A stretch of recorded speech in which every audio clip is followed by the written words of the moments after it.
di tempat yang paling mulia, tanah masjid, di waktu yang paling mulia, salat subuh. Aqimis salata liduluki syamsi ila ghasaqil laili wa qur'an al-fajr.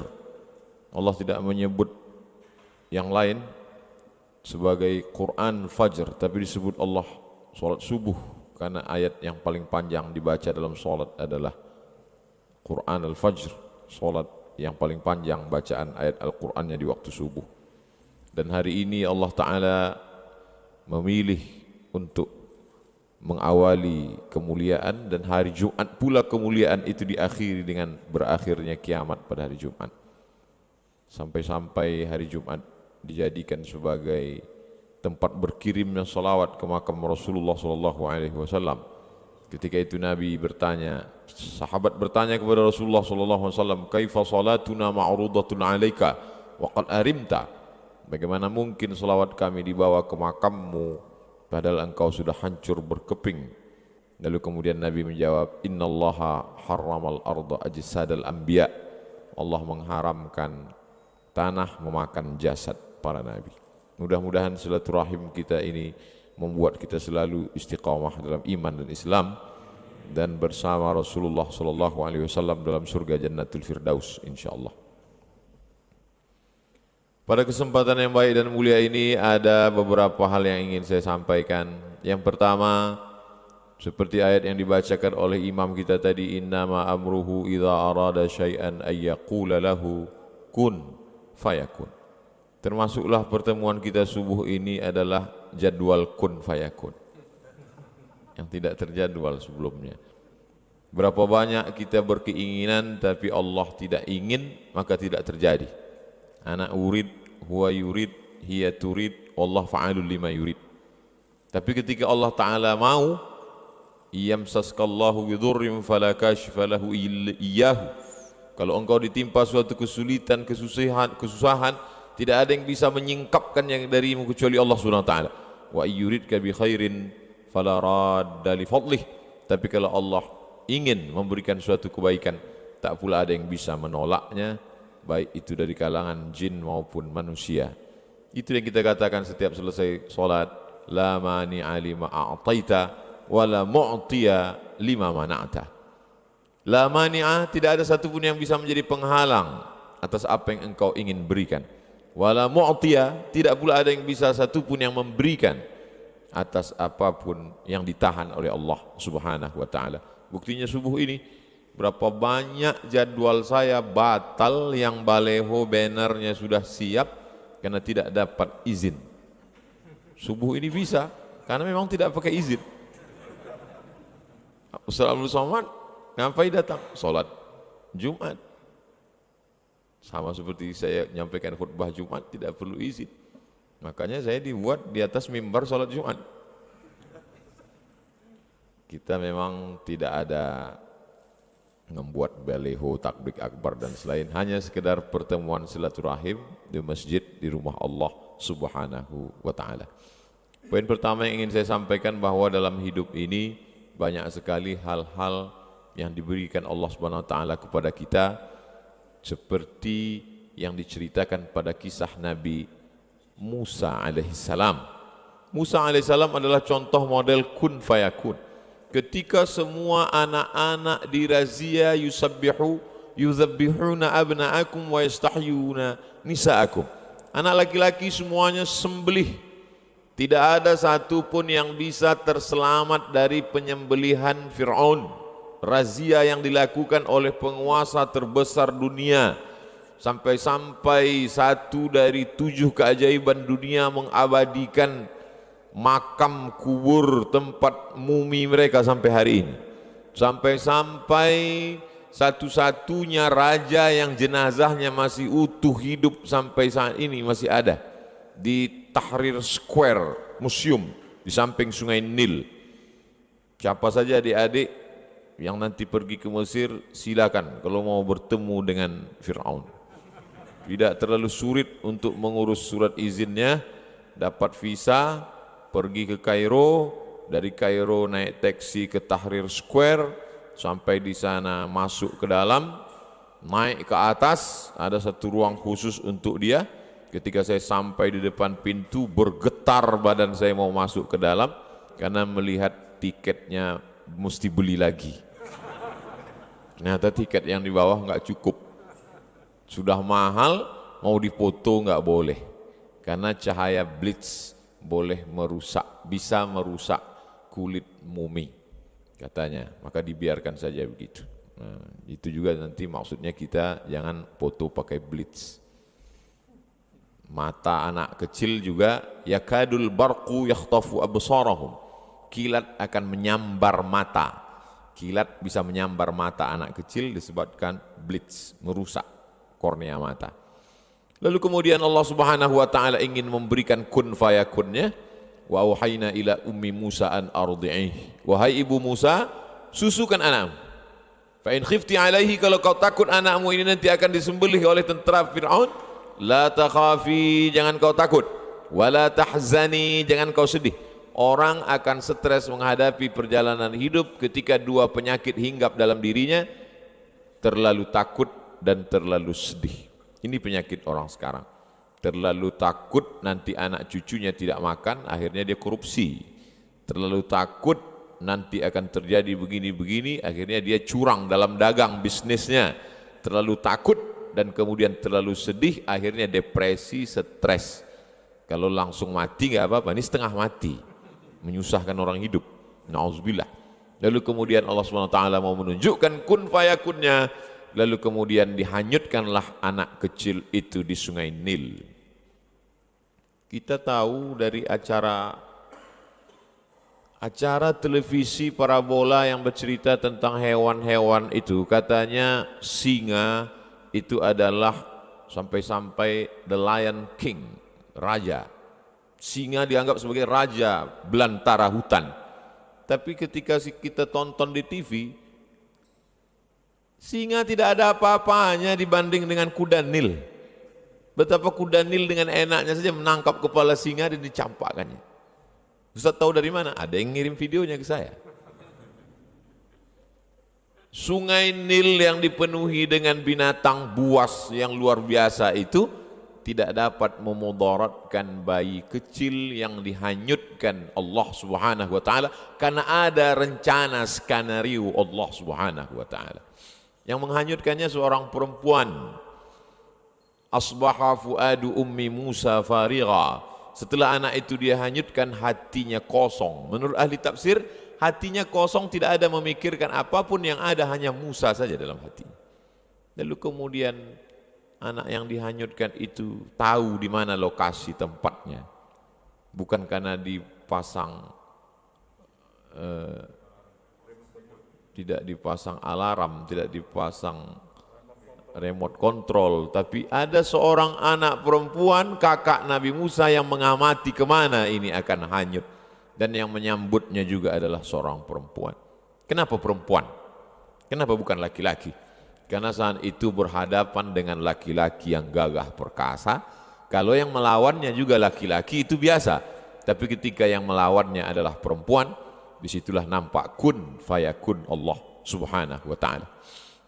Di sana di tepi sungai Nil ada seorang perempuan yang lama merindukan seorang anak. Allah ingin dia punya anak tidak dari rahimnya. Kalau ada seorang perempuan punya anak lahir dari rahimnya lewat proses pernikahan, itu biasa. Tapi ini anak tidak lahir dari rahimnya, tapi lahir dari rahim seorang perempuan yang lain, dan dia menyelamatkannya. Perempuan itu diabadikan doanya dalam Quran. Imra'atu Fir'aun idh qalat, ketika dia berkata, Rabbi ibnili indaka baitan fil jannah, bangunkan untukku satu rumah di dalam surga, wa najjini min fir'auna wa amalihi wa najjini minal qaumiz zalimin. Perempuan itu bernama Asiyah. Perempuan yang menyambut bayi yang hanyut itu ada dalam Al-Quran. Perempuan yang menghanyutkan bayi itu juga ada dalam Al-Quran. Tapi yang tampil ke depan adalah seorang laki-laki yang gagah perkasa, dengan tongkatnya membelah Laut Merah, dengan tongkatnya famfajarat min husnata asyrata aina, memancar 12 mata air. Tapi di balik kehidupannya ada perjalanan yang kun fayakun. lalu kemudian sampai akhirnya dia terombang-ambing di tengah derasnya air sungai Nil, dihanyutkan sampai ke tempat pemandian Asia, dibawa ke tepian, dibawa ke istana. Betapa Allah Subhanahu wa taala mau menunjukkan kepada kita kalau tidak mati, kata Allah, tidak. La in ijtama'atil ummatu ala ay yadurruka bi syai'in. Berkumpul orang satu dunia ini ingin memudaratkanmu, mencelakaimu, melukaimu, membunuhmu, tidak, kata Allah, maka tidak terjadi.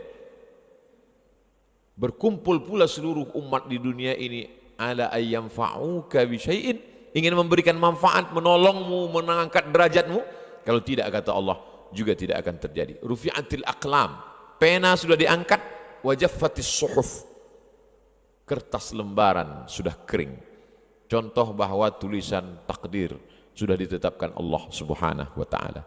Tapi saya tidak ingin gara-gara kultum subuh ini lalu semua anak-anak muda keluar dari masjid dengan keadaan lemah, lesu, letoy, lunglai, loyo, dan ketika ditanya, "Kenapa kamu kehilangan semangat?" Kata Ustaz Abdul Somad, "Tinta sudah kering, pena pun sudah diangkat." Saya ingin mengatakan bahwa kita hari ini terlalu bertumpu kepada usaha sehingga melupakan Allah Subhanahu wa taala. Padahal dalam kisah nabi-nabi itu yang besar itu adalah kuasa dan kudrat Allah. Ketika Allah besar dalam hati kita, maka kita menganggap usaha kita ini kecil. Ketika kita merasa besar diri kita, maka Allah akan menjadi kecil. Itu yang dikatakan oleh Qarun, innama utituhu ala ilmin indi. Ini semua karena ilmuku, karena etos kerjaku, karena kemampuanku, karena manajemenku. Akhirnya tenggelam di dalam danau yang disebut dengan Danau Qarun. Untuk cerita lengkapnya tanya imam kita tentang Danau Qarun. Saking hebatnya Qarun, kalau ada orang Jombang yang menggali tanah ketemu periuk terbuat dari emas, spontan dia akan berkata ini adalah harta Qarun. Padahal tenggelamnya di Mesir bisa periuknya sampai ke Jombang. Begitulah hebatnya. Tapi walaupun begitu hebatnya, belum pernah saya sepanjang ceramah ketemu jamaah kenalkan Pak Ustadz, nama saya Qarun. Belum. Allah Subhanahu wa taala banyak bercerita tentang kun fayakunnya. Kalau dulu ada air yang bisa menyelamatkan anak kecil dari razia Fir'aun, dari tenggelamnya di laut sungai Nil, lalu kemudian air yang lemah lembut itu bisa menenggelamkan Fir'aun. Air yang sama. Air yang sama yang dulu menyelamatkan bayi yang dihanyutkan ibunya ketika tidak ada satupun yang bisa melindunginya, air yang sama menenggelamkan Fir'aun. Allah ingin menunjukkan kun fayakunnya. Air itu juga, padahal airnya sama. Betapa dalam kehidupan ini kita ingin meminta air yang lain. Padahal sebetulnya kalau Allah mau, Allah merubahnya dengan kuasanya. Innama amruhu idza arada syai'an ayaqula lahu kun fayakun. Walillahil asmaul husna. Allah punya nama yang bagus-bagus. Fad'uhu biha. Panggillah dia, serulah dia, mohonlah kepada dia. Saya kalau dalam berdoa tetap saya sebut itu, ya Rahman, ya Rahim, ya Dzal Jalali wal Ikram, ya Fa'alul lima yurid, ya man qadha amran innama yaqulu lahu kun fayakun, ya man quwwatuhu bainal kafi wan nun. Wahai engkau yang kuasanya, yang kudrat iradatnya antara kaf dan nun, kekuasaan engkau ya Allah. Maka begitulah Allah mengajarkan kita. Kalau kita bersandar kepada diri kita, ketika diri kita ini lemah, maka hancurlah, tumbanglah. Tapi kalau kita bersandar pada kuasa Allah, saat tangan kita angkat dan mulut berkata Allahu Akbar, di situ ada kekuatan yang besar, yang luar biasa. Ketika semua manusia mengatakan dia akan mati, dia akan tenggelam, dia akan disembelih, dia akan tertelan air, tapi tidak, kata Allah. Ketika semua mengatakan dia akan selamat, bala tentaranya banyak, dia adalah Fir'aun, dia akan selamat melewati Laut Merah, tapi kata Allah tidak, maka dia tenggelam. Dan itu diabadikan, al-yauma, hari ini, nunajjika, kami selamatkan engkau, bibadanika, dengan badanmu. Ini ayat pernah dikritik orang liberal. Kata dia, kalau dikatakan bahwa Fir'aun itu diselamatkan jasadnya, maka seluruh mumi itu juga jasadnya selamat. Seluruh mumi ketika digali gunung batu-batu besar, itu jasadnya selamat.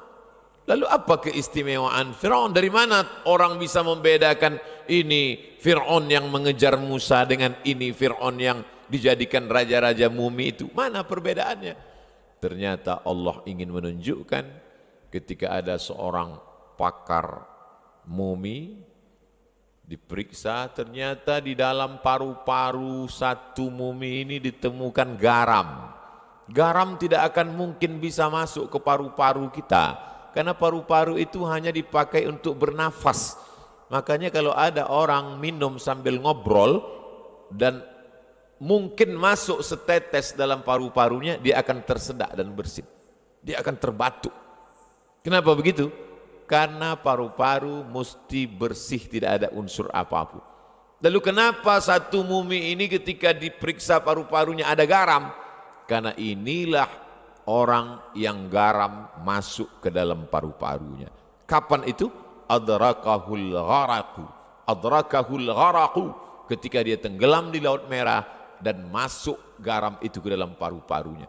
Tidak ada yang paling sakit daripada sakitnya masuknya air garam ke dalam paru-paru. Kalau mau coba, nanti pas buka puasa, masukkan air garam ke paru-paru melalui hidung. Sakit yang luar biasa. Kematian itu sakit, tapi cara kematian yang menyakitkan diberikan Allah pada orang-orang yang luar biasa. Ada yang matinya hanya dengan nyamuk yang masuk ke dalam lubang hidung lalu menjalar ke atas menggigit otaknya. Ketika diambil martil, dia pukulkan ke kepalanya, dihantukkan ke dindingnya, mati 400 tahun. Namruz, cara-cara mati yang luar biasa, yang mengerikan.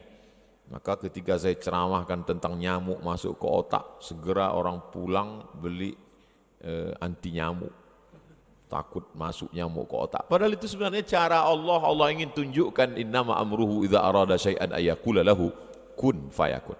Yang payah menyimpulkan tausiah kultum saya subuh ini, ceritanya kemana-mana, mudah aja. Nanti kalau pulang ada yang nanya, kenapa Mas Bu lama pulang dari masjid? Ada Ustadz Somad tadi kultum, apa isinya? Kun fayakun. Allah Subhanahu wa ta'ala dari mulai cara menyelamatkan orang, dari mulai cara mematikan orang, dari cara mulai mengabadikan orang dengan yang istimewa, yang luar biasa. Kenapa? Karena dia memang luar biasa, maka hasil-hasil karyanya juga luar biasa. Fa'tabiru, ambillah i'tibar, pelajaran, faqsusil qasasa, ceritakan kisah-kisah itu ya Muhammad sallallahu alaihi wasallam. La'allahum yatafakkarun, mudah-mudahan mereka berpikir. Kalau lampu ini mati, kita cukup pencet stop kontak, dia akan hidup. Kalau AC ini mati, kita cukup ambil remote control, on, dia akan hidup. Tapi mengonkan otak ini adalah dengan kisah-kisah. Apalagi sekarang banyak orang otaknya tidak berfungsi karena sudah dihabiskan oleh handphone ini. Luar biasa. Maka satu-satunya lagi tinggal cara untuk mengaktifkan pikiran orang adalah dengan bercerita melalui mimbar sholat Jumat. Karena di dalam sholat Jumat, siapa yang man la'ibal hasa faqad la, siapa yang main-main batu kecil maka sungguh dia sudah melakukan perbuatan lagha, wa man lagha fala jum'atalah, maka tidak sah Jumatnya. Waktu itu Masjid Nabawi itu lantainya masih pasir, jadi ketika sholat ada orang main-main batu, ada batu di bawah, hasa, batu-batu kecil, maka kata Nabi, siapa yang main-main batu maka sia-sia. Dulu orang main batu, sekarang orang di masjid main batu juga, lihat-lihat batu cincin. Mohon maaf yang punya batu cincin. Sia-sia. Orang tidak akan mungkin main handphone saat khutbah Jumat. Maka disitulah kesempatan khotib menyampaikan pesan-pesan berisi kisah-kisah untuk mengonkan, mengaktifkan. Karena kata Allah, faqsusil qasasa, ceritakan tentang kisah Musa, ceritakan tentang kisah Namrus, la'allahum yatafakkarun, mudah-mudahan mereka mau berpikir. Orang memfungsikan kaki, buktinya jalanlah 10.000 langkah sehari supaya Anda selamat dari osteoporosis. Orang memfungsikan mata, buktinya apa? Dokter mata, spesialis mata sampai S1, S2, S3. Orang memfungsikan jantung. Buktinya apa? Ada satu rumah sakit khusus rumah sakit jantung. Tapi untuk memfungsikan akal pikiran, maka dengan cerita kisah dalam Al-Quran, bahkan ada orang barat yang bukunya isinya hanya cerita aja, kisah aja. A cup chicken soup for the soul. A cup, satu mangkok chicken soup, sup ayam for the soul, tapi bukan untuk perut. Satu mangkok sup ayam untuk jiwa. Jiwa tidak makan sup ayam, tapi ada satu mangkok ternyata isinya cerita saja. Betapa orang mendengar cerita, dia ingin berpikir dan dia sendiri menemukan solusinya.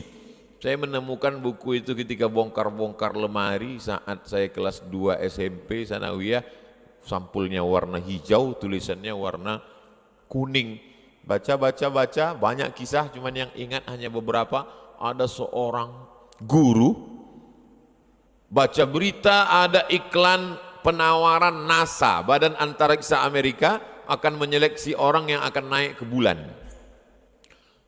Seleksi 3.000. Dia lulus.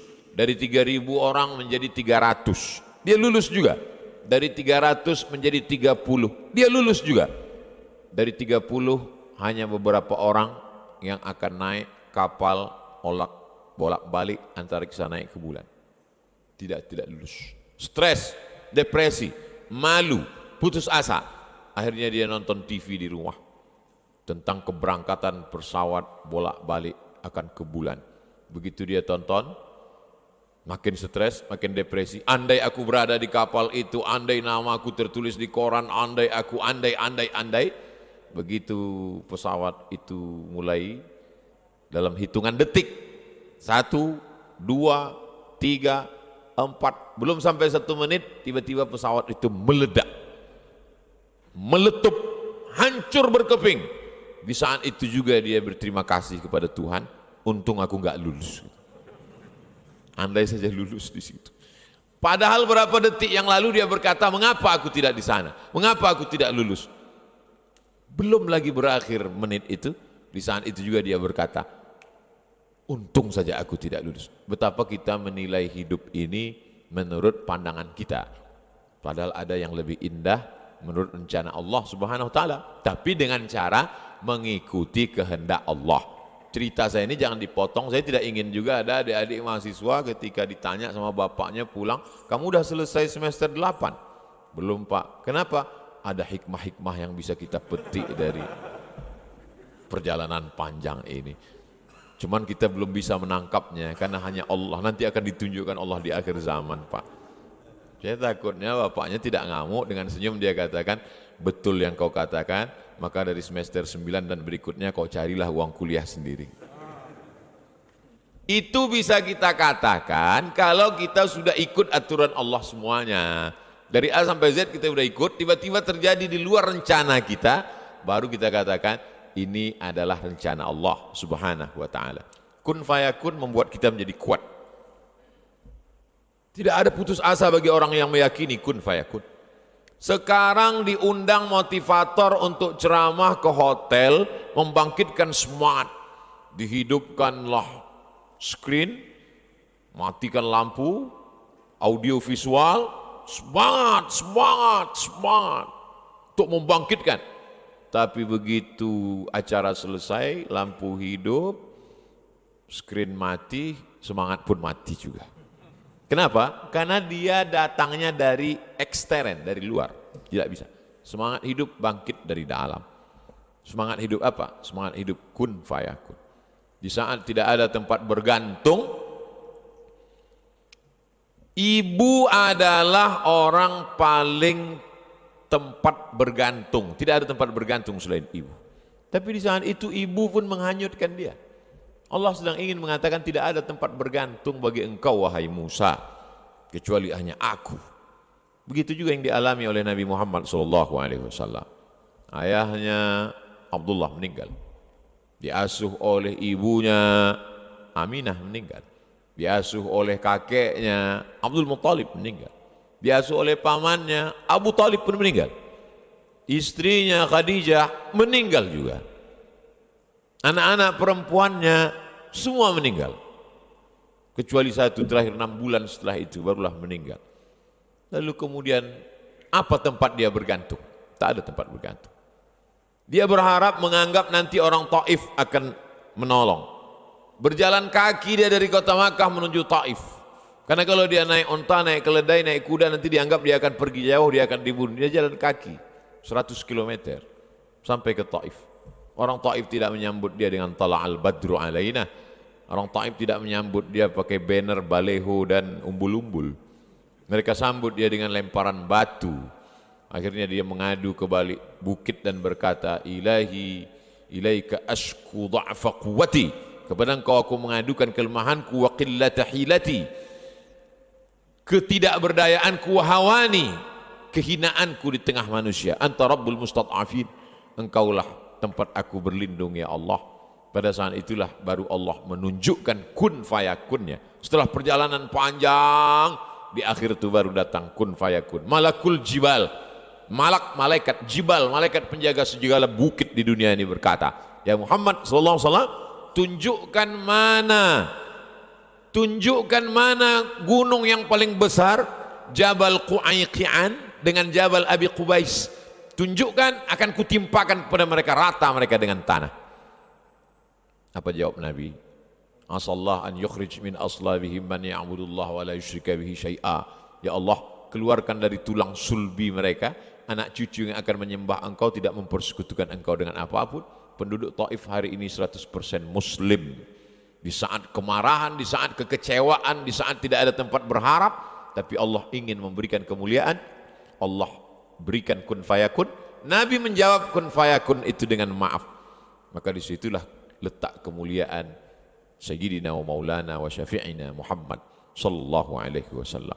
Lalu kenapa kun fayakun itu tidak turun ke kita? Bukan karena airnya tidak turun, tapi karena cawannya tidak siap untuk menampung. Bejana yang disiapkan tidak cukup untuk menampung air hujan yang diturunkan Allah Subhanahu wa taala. Kun fayakun akan turun pada jiwa pemaaf seperti yang ada pada hati Muhammad sallallahu alaihi wasallam. Apa kata Jibril?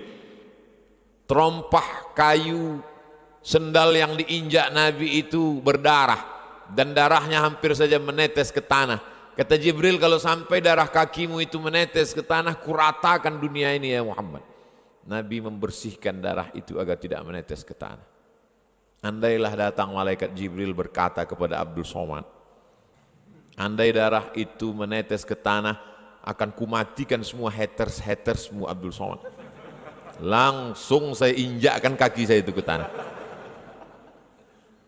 Ternyata kun fayakun itu tidak akan pernah turun kepadamu Abdul Somad, karena hatimu tidak seperti hati pemaaf Muhammad sallallahu alaihi wasallam. Ini poin pertama tentang kun fayakun.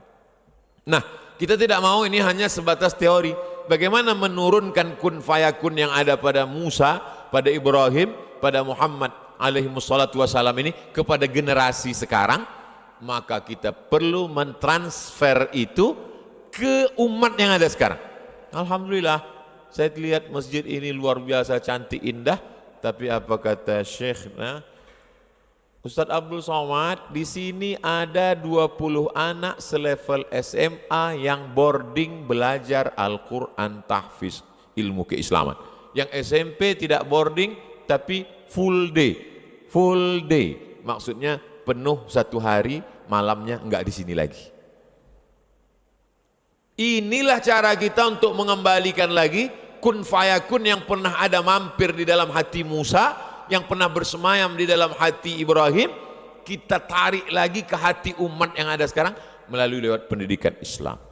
Macam-macam, lain padang, lain belalang, lain lubuk, lain ikannya, lain kepala, lain idenya. Ada idenya dengan membuat masjid bagus, lalu kemudian ada lembaga pendidikan. Ada idenya untuk memajukan Taman Pendidikan Al-Quran dengan program 1000 TPQ seluruh dunia, sehingga kualitas anak-anak, guru fisika, PNS, guru kimia digaji mahal, guru matematika bisa dapat beasiswa S1, S2, S3, tapi guru ngaji digaji 300.000 sebulan, gajiannya 3 bulan sekali, disunat massal. Bagaimana kun fayakun itu bisa mampir ke dalam hati anak-anak kita? maka mesti ada perbaikan kurikulum, perbaikan pendidikan, program-program. Dan masjid apa namanya Ustaz? Masjid Ar-Rayyan. Ada satu pintu surga yang tidak dimasuki kecuali hanya orang yang berpuasa, Ar-Rayyan. Tapi kita sudah masuk duluan ke Ar-Rayyan. Dan masuknya saya ke Ar-Rayyan dalam keadaan berpuasa. Abdul Somad, semua manusia ingin mendatangkanmu ke Ar-Rayyan, tapi aku tidak, kata Allah, kau tak bisa datang. Tapi kalau aku berhendak, kata Allah, maka di saat berpuasalah kau masuk ke dalam Ar-Rayyan. Allah Ta'ala punya kuasa, ajib. Segala tindak tanduk perbuatan Allah itu ajib. Makanya jin-jin pun berkata, inna sami'na Qur'anan ajaba, ajib, menakjubkan, amazing, luar biasa. Yang biasa itu perbuatan manusia, yang luar biasa maka di luar manusia Allah Subhanahu wa Ta'ala. Maka bagaimana supaya ini ada pada generasi ini? Satu-satunya jalan adalah lewat pendidikan. Khutbah itu pendidikan, ceramah itu pendidikan, kultum pendidikan, tausiah pendidikan, kajian etika pendidikan, tapi tidak mengikat. Tidak mengikat, tidak ada orang di masjid yang terikat dengan pengajian. Kenapa di masjid Ustadz ceramah nggak ada yang keluar? Pintunya dikunci. Gimana mau keluar? Maka kita mesti ada lembaga yang mengikat. Sekolah formal, SMP tahfiz, SMA tahfiz. Satu sisi dia ingin dapat ijazah, tapi dengan ijazah dari Diknas itu isinya adalah tahfiz Quran, aqidah, akhlak, bahasa Arab, sejarah Islam, fiqih, usul fiqih. Dalam satu hembusan nafas dia akan berkata qala Rasulullah SAW, qala Nabi SAW. Tapi juga dalam hembusan yang sama dia mampu berkata fisika, kimia, biologi, matematika, bahasa Inggris. Inilah generasi yang akan bangkit dengan semangat kun fayakun tanpa meninggalkan dunia. Sekarang kita melihat ada orang yang luar biasa dengan kehidupan dunia, tapi kun fayakun tak ada dalam hatinya. Satu lagi ada orang yang luar biasa kun fayakunnya, tapi dia meninggalkan dunia. Laisa bi khairikum man taraka dunyahu li akhiratihi. Orang yang baik bukan yang meninggalkan dunia untuk akhirat, wala akhiratahu li dunyahu. Bukan pula yang meninggalkan akhirat untuk dunia. Liyusiba minhuma jami'an. Dapat dua-duanya. Bagaimana bisa membangun masjid secantik, seindah, seluar biasa ini? Jawabannya kan ceramah Ustaz, kun fayakun. Iya, tapi kan ada usaha, ada ikhtiar manusia. Masjid Ar-Rayyan Jombang sedang menunjukkan kita bagaimana kita mengkombinasikan makna kun fayakun sesuai antara ikhtiar dengan usaha manusia. Yang terakhir, kosong hampa perbuatan itu kalau tidak ada Allah di dalamnya. Tidur menjadi berisi kalau ada Allah di dalamnya. Bismika Allahumma ahya wa amut. Jangan dibaca waktu pengajian. Makan menjadi berisi, berkualitas kalau ada Allah di dalamnya. Allahumma barik lana fima razaqtana wa qina adzabannar. Tapi puasa menjadi tidak bernilai kalau tidak ada Allah di dalamnya. Bagi siapa yang tidak berniat di dalam hati bahwa dia akan berpuasa. Ibadah kosong, salat kosong kalau tidak ada lillah. Tapi perbuatan yang bukan ibadah malah menjadi ibadah kalau ada Allah di dalamnya. Tapi ceramah saya jangan dipelesetkan. Nanti satu hari main game online terus. Kamu dari pagi main game. Kalau ada Allah di dalamnya, maka dia pun akan bernilai ibadah, kata Ustadz Somad tadi. Ini banyak sekarang. Saya yang di masjid ini insya Allah tidak akan mempelintir ceramah saya. Tapi kan ini direkam. Itu bisa sampai kemana-mana. Nah, maka 3 poin yang saya sampaikan. Pertama, kun fayakun para nabi. Yang kedua,